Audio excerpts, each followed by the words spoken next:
start with history. So it's fascinating to see that the pineal gland has been, talked about for thousands of years. You can see on the pictures, like the pineal gland is often represented as a pine cone. You can see on the head of the Buddha, it's kind of looking like a pine cone. And then you have the two Egyptians carving there, and they are holding a pine cone between their hands.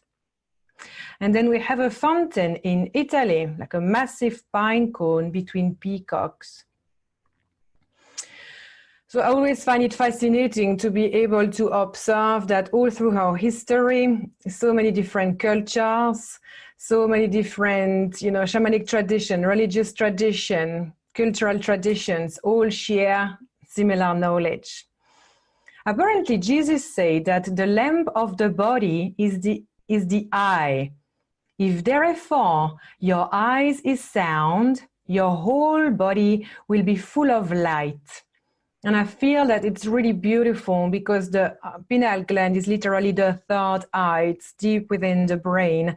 So if we can really connect to that eye and open it fully, then our whole body will be filled with the light. And as we will see, science has now shown that it's literally the case, just the way the body has been built is that we can start tapping into different frequencies that are going to allow us to literally see more lights and colors as we fully activate our pineal gland.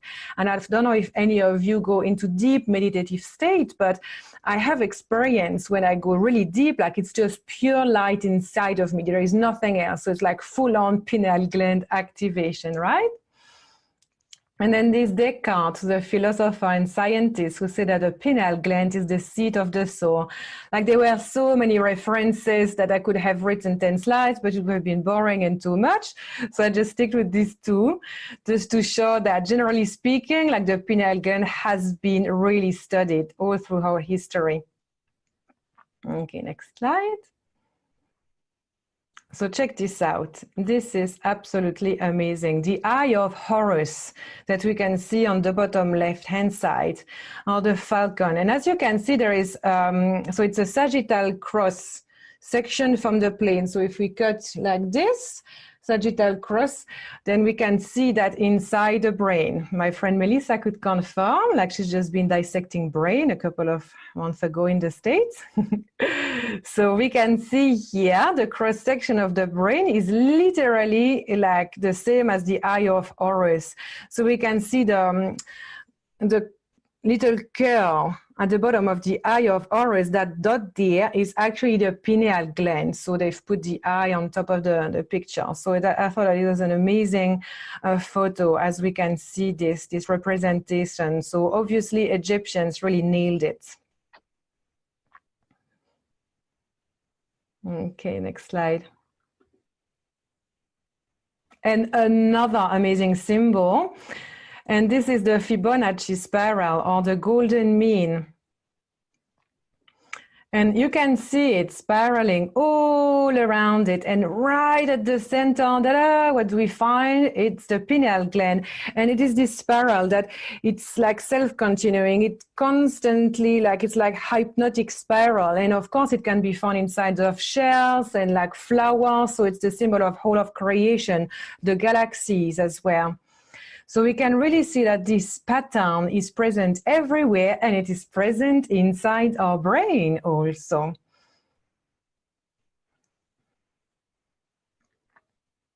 Next one. Okay, let's dive into the physical properties. So as you can see, the pineal gland is very small. Can you see this little dot there? So it's literally kind of inside the brain from here. So not so much from the center. It's like right deep inside the brain from behind.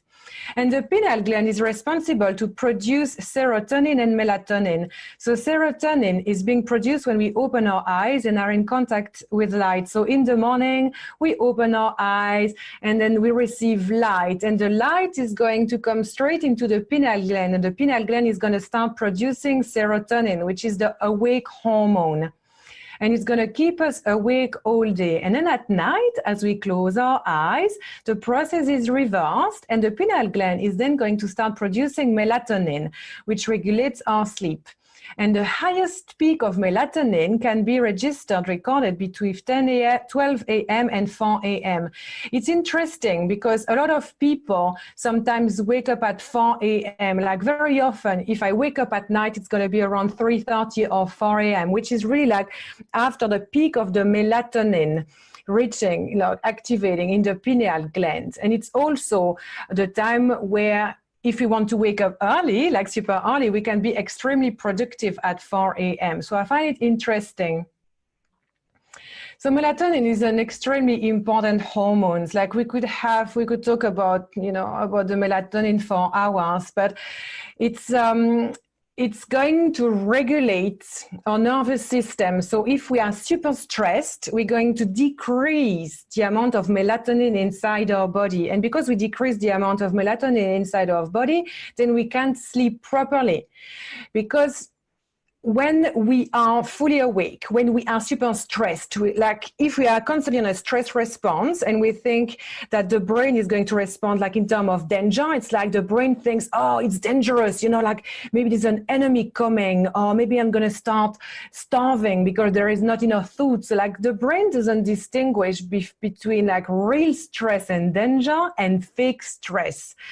So it's just going to create that stress response inside the body, which is going to put us on high alert constantly. So at night, we can't fall asleep because the brain keeps us awake. So it's very important to learn to manage stress. So when we need to sleep, actually the hormone melatonin can kick in and then can regulate the stress. So it's kind of a loop. We need more melatonin to regulate stress. So we can supplement in melatonin if we are very stressed. So it's going to help the pineal gland auto-regulate. And then a lot of us know that the pineal gland produces DMT, and DMT, we will going to talk about that later. So I'm not going to go into details right now. So the pineal gland, inside of it, there is water, fluid. And inside that water, there are little crystals, very tiny little crystals stacked on top of each other, right? And those little crystals have piezoelectric properties, and they're as well transducers. And these two properties are super important to remember. It's amazing. Just coming from these two properties, what it tells us about what the pineal gland can do. I'm going to see that in a little bit more details. So one thing as well that we need to remember is that very often the pineal gland will be, so the pineal gland will have calcification. So it happens because of the fluorides. So a lot of countries like here, unfortunately, they put fluoride in the water and that gets stuck around the pineal gland. And so basically the pineal gland is unhealthy. So it can auto-regulate the circadian rhythm. So the circadian rhythm is what I've talked about, like being awake with serotonin and falling asleep with melatonin. So that's the circadian rhythm. That's completely unbalanced when the pineal gland is calcified with fluoride. So we need to really work on removing toxins from the body.